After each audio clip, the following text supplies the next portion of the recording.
Hello and welcome back and to the Unforced Error. We're here to recap round two. We're on day four of the Australian Open, and it has certainly taken a light since we last spoke. I feel like saying to take a breath, and I'm going to briefly try and recap the last 2 days, although I won't recap it all as so much has happened. So, from weather delays, there was a lot of talk about the timing of some of the games, and we are about 10:30 here in Ireland, and which means we are about 9:30 in the morning in Melbourne tomorrow, so to speak. But some of the last games have ended in the middle of the night in Melbourne time as well. So the Australians, I'm sure, are still asleep. So we will try and recap briefly, like we did the last time, the talking points. And so as I said, I mean, the first round we were talking about how a lot of the top seeds made it through and how this was unusual. Well, that certainly is not the case in the second round. A lot of top seeds. There's been a lot of upsets and a lot of drama on and off the court. But that's a typical starting week in a Grand Slam. I was looking back on all the things that had happened and realised that this is usually what happens in a Grand Slam. There's usually lots to talk about and things happen quick. And there's usually a day in most Grand Slams where things kind of catch fire or the tournament takes light. Sometimes it happens kind of midweek and sometimes it happens through the end of the week. But I think it's fair to say that it certainly has already. So we'll get into it. The first big upset is that of Rafael Nadal, who lost to McDonald yesterday. He did suffer with some injuries, but it's true to say that McDonald was playing very well before the injury timeout, and tactically he was getting the better of Nadal as well. So it would be unfair to just talk about the injury. But it's never easy. See Nadal walk down the tunnel after a defeat, and it's tough. It's a different type of injury now than he would have had before. So he was fairly distraught and said he was mentally destroyed in the press conference after. So that's really tough to see. A man who's suffered so many injuries through the years now has something else to deal with. But listen, like all the players that are injured, we hope he gets better soon. But it's tough to see. But as always, he handled it with class, and he lived to fight another day. He spoke a lot about wanting to put in the work now to get back. So there's a lot of talk about retirement again, as there always is, and there has been for the past few years with the top guys, because we kind of expected it a long time ago. But we won't play that game yet. We'll see how bad the injury is, and we wish him well. And all credit to McDonald. It's not easy being in that position against one of the top players or one of the crowd favourites. You're kind of given the villain card, even though you've done nothing to deserve it. So all credit to him.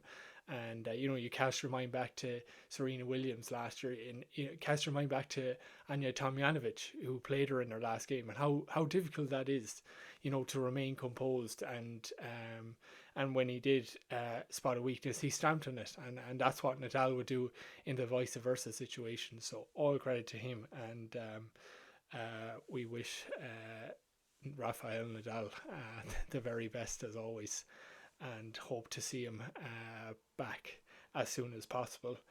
In other news, Danielle Collins won in a tiebreak against Mukova, and actually when it's a final set tiebreak, it's first to 10, win by 2, as usually it's first to 7, and she actually thought she had won when she got to 7, and it was quite funny.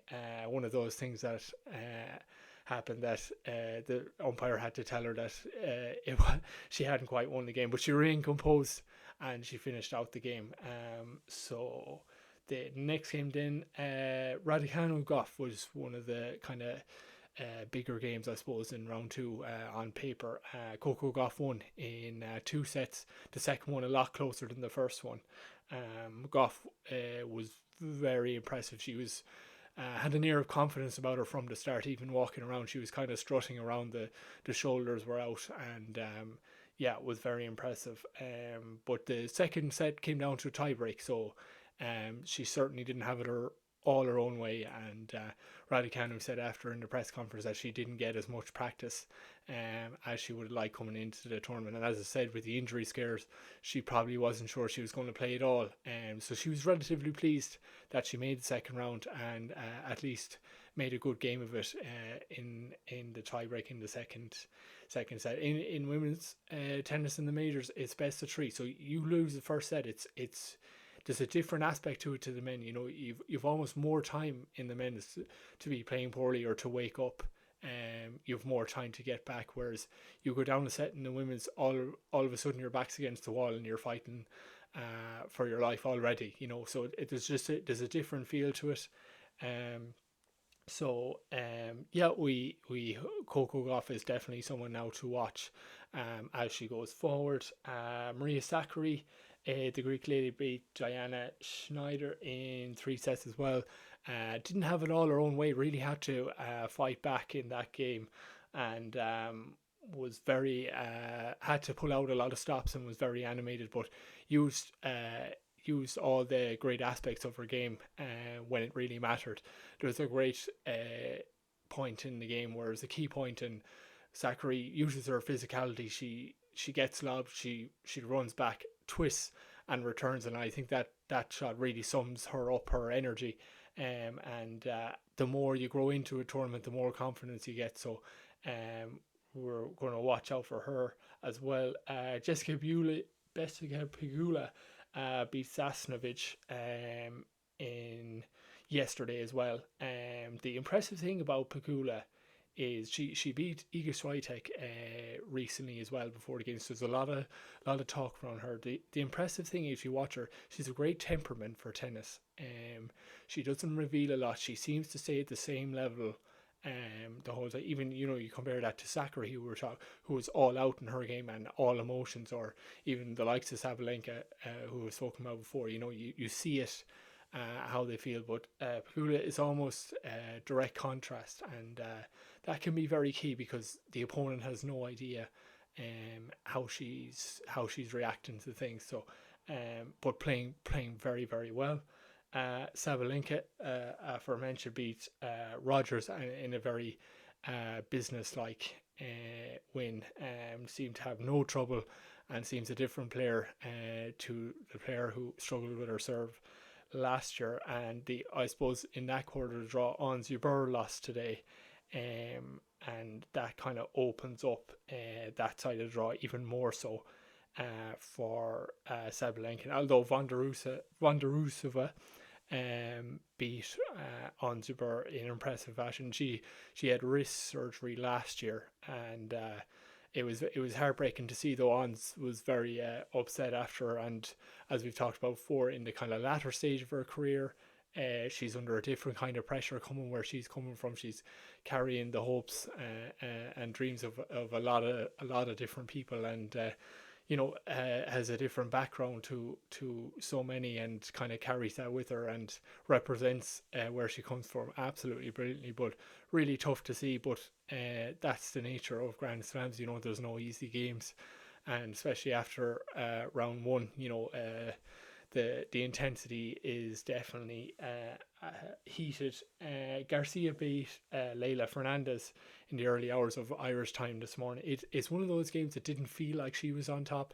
Fernandez, who made the US Open final 2 years ago, a great young talent from Canada. She felt on top. She seemed to be winning her service games with more comfort, but it's just one of those examples in tennis that it's the important points that matter. It's not how it feels or who wins the most points. It's winning the key points that really comes down to it. So a strange one. It was strange. It really did not feel like Leylah Fernandez was the second best player for the vast majority of that game, but Garcia won. She's through, and she's going to be very dangerous. A lot of the time, as we said in round one, when you're through, you're through. If some players get injuries, some players lose their cool. Some players are tight. Some players are win with ease. If you're through, you're through, and you have a chance. So that's what makes it exciting. Jensen Brooksby in a upset on the men's side beat Casper Ruud in a 4-hour and 4-setter. So that was a big shock. Ruud, as I said, made 2 Grand Slam finals last year, and was very, very realistic guy. If you listen to him talk, and had a very warm embrace with Jensen Brooksby at the end as well, and seems like an all-round nice guy, Casper Ruud, and didn't have much time in the off season as he was playing exhibition tennis in South America for a lot of it, but is very realistic, as said on record. He's just a different kind of mindset to some other people, where he said, I may not make another Grand Slam final in my life. There's just so many great players out there now, and that's just interesting to hear such kind of realistic and comfortable within himself as well. So we wish him the best, and all credit to Jensen Brooksby, who pulled it off. Belinda Bencic beat Liu and sets up a third round with Georgie, the Italian. Alexei Popyrin beat Taylor Fritz in a very emotional win. Popyrin is an Aussie himself, and had a very emotional and unexpected win against Taylor Fritz, who was in great form and had a really breakout season last season. And Poppy, on the other hand, lost a lot of games last season, and you could see in his on-court interview afterwards how much it meant to him to be winning in front of a home crowd. And it's great to see players who've struggled for so long get their moment, and we will be interested to see what he does. There was a great game. There's a lot of great shots. Fritz lobbed a couple of times, but Popyrin used the lines very well and is as physical as Fritz in his own way. So other than Taylor Fritz, though, the Americans all seem to get through round 2, some easier than others, but they all got through. Novak beat Kokonov. He did have some injury scare, so that was a growing concern, but he got through. There was some incidents with some rowdy fans as well, but all was resolved, and as I said, he's through to the next round, but we'll have to watch out for the injury. In the probably game of the round, it was game of the tournament so far, Murray beat Kachanov in a 5-hour 5-setter thriller that went on deep into the middle of the night in Melbourne. It ended around just after 4 a.m. Melbourne time, so there's a lot to talk about the timing of certain tennis games or whatever, but it was an amazing game. Kachanov went 2 sets up, and Murray had, it was kind of a turning point in the middle of the third set, and the mental fortitude he showed to keep fighting after a long first rounder against Berrettini was something to behold. And the whatever mental strength or mental fortitude he had to learn going through his injury is certainly serving him well now, and all that work he's put in over the last couple of years to get back is certainly paying off. So that was you might say that's unusual, a 5-setter in the middle of the night and round 2 and all this crazy stuff, but this is just another Grand Slam, and why the sport is so brilliant and so entertaining. So it was wonderful to see. Tough one for Kachanov. He's a home boy as well, and he would have been doubles partner with Nick Kyrgios, who won the doubles last year, but of course, as I said, Nick Kyrgios is out with injury, so that's gone, so he would have taken the singles a lot more seriously. So that was a tough one for him, and he played very well. You can't discredit him either, but be prepared now for a lot of talk around timetables and what other elite sport is on at 4 a.m. in the morning. It's a strange one, but that's tennis. That's the Grand Slams. That's the scheduling issues we have, and with the rain and the heat disruptions. These aren't all, there's not simple solutions to all these. So that's a brief recap of round two. Round three starts tomorrow. We've got a few great games. Daniil Medvedev against Sebastian Korda. Medvedev won as well in fine fashion. I forgot to say Zverev crashed out too. He played well, but was just beaten by a better man. And Iga Swiatek is through as well. I couldn't cover those games in detail because it would take too long. But those are the main talking points. Be interesting to see Korda and Medvedev. Medvedev is very looking and feeling very confident. It's kind of gone under the radar with all the talk around Djokovic, and he will love that. And then on the women's side, Madison Keys against Victoria Azarenka should be a really interesting game. Two women who've played a lot of great consistent tennis for a long period of time now. So it'll be interesting to see what happens there. So that's it. We will see you soon for round three. Take a deep breath, try and get some sleep. I know it's not easy, and we'll roll on to round three. And as always, thanks a million. And if you have any questions, don't hesitate to ask. All right.